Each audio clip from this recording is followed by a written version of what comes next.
Last year, the U.S. Justice Department charged two former Twitter employees with spying for Saudi Arabia. According to BuzzFeed News, they illegally accessed the personal information of thousands of Twitter users and then passed it on to people working for the Saudi royal family.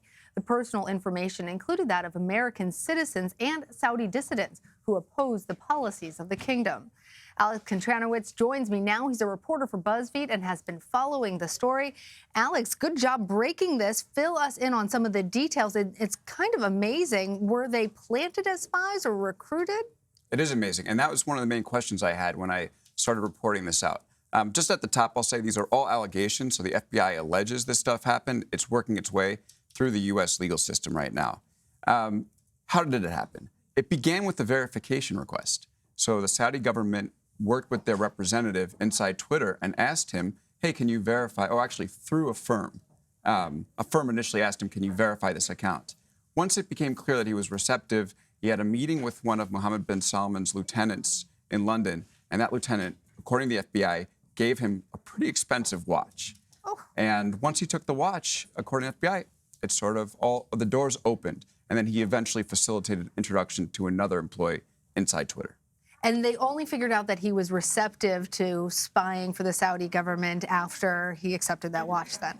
Well, look, I mean, it's like once you take a little bit of money, now then it becomes obvious that you're in, right? And so you take a little bit, then the asks become bigger and bigger. And then the FBI they allege that he took hundreds of thousands of dollars sent to bank accounts for himself and also to a relative in Lebanon, and in exchange went into user profiles and accessed their personal information and then passed it along.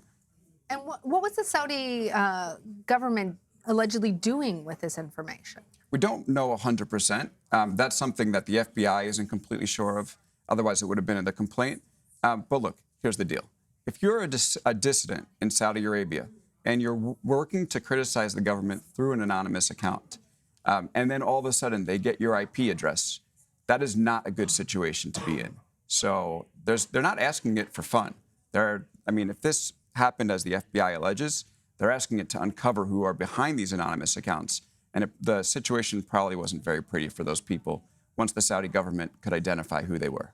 And I'm wondering if it has had the effect of quashing some of these voices of dissent on Twitter. Certainly when you speak to dissidents who criticize Saudi Arabia before these allegations, there was a sense that before them, you could speak openly and freely and put your gripes with the government and ahead on Twitter in a way that you couldn't because you were anonymous. There's no requirement to use your real name on Twitter like there is on Facebook. But now, after the allegations, some of them are saying, hey, wait a second. If Twitter employees on the back end working for Saudi Arabia could find out where I am, then how freely can I actually speak? You know, it's almost like once that information comes out, you might as well be using your real name on there. So there's definitely a potential chilling effect. Again, working its way through the legal system, but even the allegations themselves have an effect on the dissidents. And Alex, how is Twitter responding to this, and what is this teaching us about how Twitter protects its data and its users? It's a great question.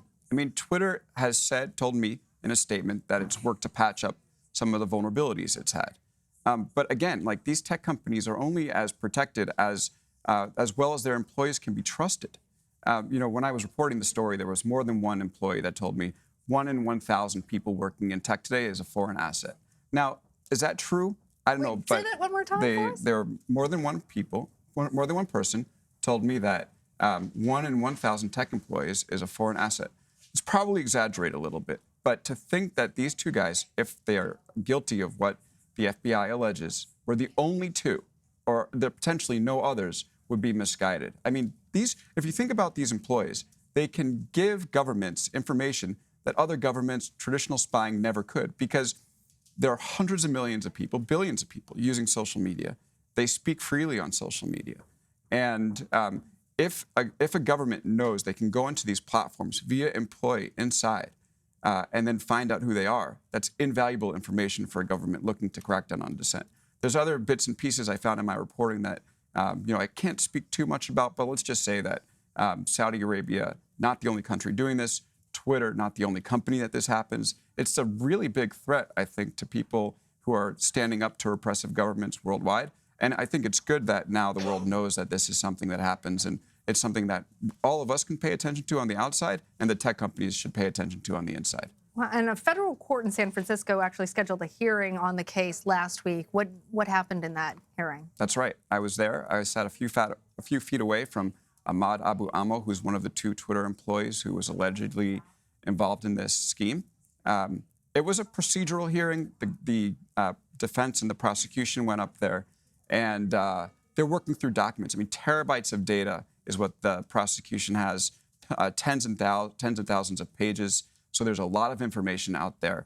They'll meet again on April 22nd, and that's when we're going to start to learn a little bit more about what actually happened. And if these 2 gentlemen are found guilty, what will happen to them? Well, the first one, Ali Al-Zabara, he actually, once he was confronted by Twitter, he took a flight to Saudi Arabia the next morning and is now a high-ranking official in Mohammed bin Salman's MISC Foundation. Of course, this is all from the FBI complaints. The other one, Ahmad Abu Amo, he actually, after he left Twitter after this all happened, moved to Seattle, started working for Amazon, and then left Amazon, and then was confronted by the FBI in his house and eventually arrested. So he's going through the legal system now, and we'll see what happens. But look, I mean, I think if they find him guilty of acting, he's accused of being a foreign agent for, an illegal agent for a foreign government without registering, right? So you don't want to be found guilty of that. It won't be pretty for him if that happens. But again, this is, I mean, the cool part about living in the U.S. is you go through the court, you see what the evidence is for, what the evidence is against, and then our legal system will make the decision. So that's something I know I'll be following as it works its way through the legal court in San Francisco over the next couple of months. This is some jaw-breaking or jaw-dropping reporting. Alex Contreras, thank you. Thank you very much.